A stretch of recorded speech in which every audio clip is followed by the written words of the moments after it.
네, 안녕하세요. A 플러스 맥입니다. 오늘은 침수가 됐었던 레티나 이제 15인치 모델이고요. 2015년도 버전입니다. 증상은 펜은 돌아가는데 화면이 지금 전혀 나오지 않는 불도 들어오죠. 불도 들어오고 펜은 돌지만 화면이 뭐 전혀 나오지 않아요. 화면에 뭐 지금 뭐 전혀 지금 중앙 쪽을 좀 비추고 있는데 전혀 아무런 반응이 없습니다. 소리도 없죠. 펜까지 이제 돌아간다라는 거는 보드에 딱히 크게 문제가 없을 것 같은데 뭔가 다른 이유가 있어서 그런 거일 수도 있으니까 한번 보드를 전체적으로 살펴보도록 하겠습니다.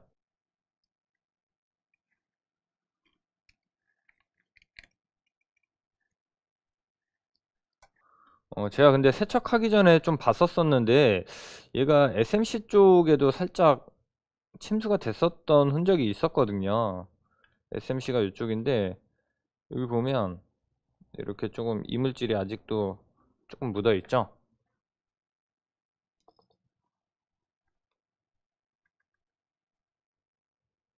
음, 보면 이쪽도 이쪽으로 좀 침수가 됐었던 그런 상황인데 지금 여기 보면 저항이랑 콘덴서 하나가 좀 색깔이 좀 심하게 그을러졌죠. 뭔가 딱 봐도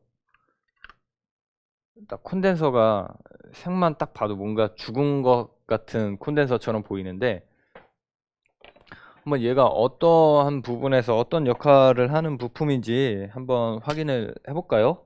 지금 여기 보면 V-in이라고 되어 있죠. 전원이 이제 공급되는 부분인데 이 U7200의 이제 역할은 지금 이쪽에 네트 이름을 보면은 CPU 쪽에 이제 전원 공급 관련해서 이제 컨트롤 해주는 부분이잖아요. 그렇기 때문에 아마도 펜은 돌아가는데 CPU의 전원 공급이 원활하지 못하기 때문에 아까와 같은 그런 문제가 생겼던 게 아닐까 싶고 요 R720이 저항이 15mm라고 나와 있죠. 컴퓨팅 아이센스 전원 공급단을 통해서 여기 CPU VR V-in이라는 핀으로 이제 전원이 공급이 되게 되는데 한번 요 값을 한번 체크를 해 볼게요.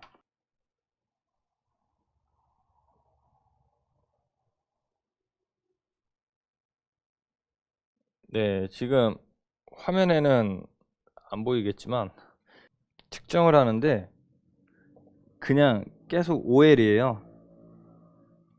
지금 저항에다가 이제 대고 있는 건데 계속 값이 안 나옵니다. 그렇다는 얘기는 저항이 지금 저항값이 무한대로 가고 있다라는 얘기거든요. 지금 아까 보여드렸듯이 이 저항에서 지금 아무런 값도 측정이 안 되고 있는 그런 상황입니다. 그렇다면 콘덴서도 한번 체크를 해볼게요. 네, 이 콘덴서는 괜찮네요.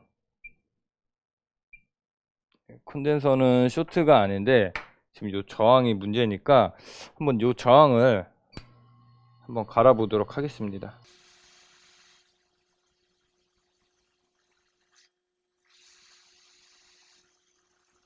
지금 여기 보면 얘가 패드가 완전 색이 변했죠. 네, 사실은 제가 지금 이 영상을 편집을 하다가 이렇게 다시 이제 더빙을 하고 있는데요. 그 이유가 뭐냐면은 굉장히 기본적이면서 중요한 부분인데 한 번씩 제가 이제 다른 수리점에 입고됐었던 기기를 다시 재입고 받는 경우가 좀 많은 편인데 네, 그럴 때 보면 가장 쉬운 부분이기도 한데 네, 그 이유는 모르겠어요. 이거를 중요하지 않다라고 생각을 하시는 건지 아니면 못 보신 건지 모르시는 건지 이제 네, 그냥 이렇게 요런 부분들을 그냥 지나치시는 것 같아서 네, 오늘 좀 강조를 하고자 이렇게 더빙을 시작을 하고 있고요. 지금 영상을 한번 같이 보죠. 방금 전 편집 영상에서 설명을 드렸는데 지금 이 부분은 전원 공급 부분이에요. 이제 컴퓨팅 아이센스라는 부분을 통해서 PP버스 G3 핫이 이제 브릿지 되는 부분이잖아요. 그 부분을 PP버스 G3 핫의 메인 파워가 CPU 전원 컨트롤 칩의 전원 소스로 사용이 되는 거거든요. 그렇다는 얘기는 굉장히 중요하다는 거예요. 일단 PP 버스 G3핫을 사용하는 파워 라인들은 다 중요하다라고 보시면 됩니다. 물론 다 중요한 파워 라인들이기는 하죠. 하지만 맥북이 동작을 하지 않는 크리티컬한 데미지를 줄 수 있는 파워 라인이기에 그 어떤 파워 라인들보다도 중요하다고 볼 수 있겠습니다. 네, 지금 영상을 보면 이쪽 부분에 지금 저항이 있죠. 저항을 보면은 요 패드 부분이 완전 타 있어요. 그에 비해 요쪽은 패드가 아직 살아 있습니다. 이게 요쪽이고 요 지금 검게 그을린 부분이 요 왼쪽 부분이겠죠. 이쪽이 패드가 손상이 많이 됐어요. 그리고 이 패드의 넓이를 보세요. 넓이를 보면 굉장히 패드가 넓게 퍼져 있는 거를 이제 보실 수가 있는데, 근데 이 패드가 바로 이제 PP버스 G3핫에서 브릿지가 된 컴퓨팅 아이센스 전원단이 이제 공급이 되는 부분이에요. 네, 지금 패드가 얼마나 손상이 됐는지 확인을 하기 위해서 저렇게 긁어주고 있습니다.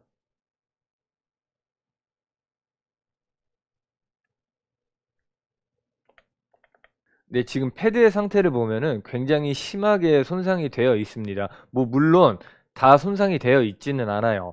지금 패드를 놓고 봤을 때 거의 한 100%로 봤을 때 한 2, 30% 정도밖에 안 남아 있는 그런 상황인데, 네, 그림을 보면서 좀 설명을 드리도록 하겠습니다. 지금 여기 우측에 보이는 패드를 이제 이 비정상 패드로 이제 보면 되고, 이제 요게 손상이 받지 않은 상태를 정상 패드라고 가정을 해서 이제 설명을 좀 드리도록 하겠습니다. 예를 들면은 지금 얘는 물이 흐를 수 있는 파이프예요. 여기에서 물은 전류를 이제 음이를 하고 이 파이프는 패드를 음이를 합니다. 그리고 지금 이렇게 빨갛게 칠해져 있는 부분은 패드처럼 이렇게 손상이 되었거나 이제 하는 부분으로 인해서 이제 흐를 수 없는 부분을 뜻하는 부분입니다. 이 파란색은 물을 뜻해요. 이제 이 파이프 관을 통해서 이제 물이 흐르도록 되어 있는데, 파이프를 통해서 물이 이렇게 막 공급이 돼요. 그러면은 이제 원활하게 이제 물이 흐르면서 이제 이쪽으로 이만큼이 이렇게 나오겠죠. 그러면 여기에서 물이 만약에 100%가 들어갔다. 100%가 들어갔다라고 봤을 때 이 100% 여기 바깥에서도 이제 100%만 나오는 거죠. 이제 그러면 바로 이제 밑에 이제 막혀버린 파이프 쪽으로 이제 이동을 해볼까요? 이쪽으로 이 위에랑 똑같이 100%가 들어가려고 하는데 100%가 다 못 들어가요. 왜냐하면 요만큼이 지금 막혀 있기 때문에 실제로 얘가 들어갈 수 있는 부분은 뭐 한 30이라고 해보죠. 30이라고 놓고 봤을 때 당연히 30이 들어갔으니까 이쪽에도 30이 나오겠죠. 물이 100이 들어가려고 하는데 이쪽이 막혀 있기 때문에 얘는 30밖에 들어갈 수가 없어요. 그리고 이 물이 이렇게 통과를 해서 이쪽으로 나오는 부분도 30밖에 안 되는 거겠죠. 네, 지금 이 패드는 이런 증상을 가지고 있습니다. 이 패드가 만약에 최소 70의 전류를 사용을 해야 되는 그런 상황이라면 이 정상적인 패드에서는 동작을 하겠죠. 하지만 이쪽에서는 반 이상의 전류가 공급이 되지 못하잖아요. 왜냐면 얘는 30만 공급이 되고 실제로 얘가 필요한 건 70인데 40이나 부족하게 돼요. 전류가. 그렇게 되면은 얘가 동작을 할 수 없는 그런 상황이 됩니다. 아무튼 이제 제가 전류를 이제 물에 비유해서 이제 설명을 드렸는데, 일반적으로 이런 전류의 흐름을 설명을 할 때 물로 많이 설명을 하기는 해서 저도 한번 따라서 이런 식으로 설명을 드려봤는데, 네, 아무튼 이렇게 생각을 하시면 되고, 그리고 한 가지 이제 덧붙여서 이제 설명을 드리자면, 지금 얘는 원래 저항이 이제 위치하는 부분이잖아요.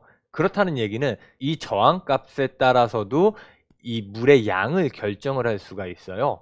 예를 들면 지금 얘가 손상이 받은 게 아니라 저항체라고 이제 놓고 보자 이거죠.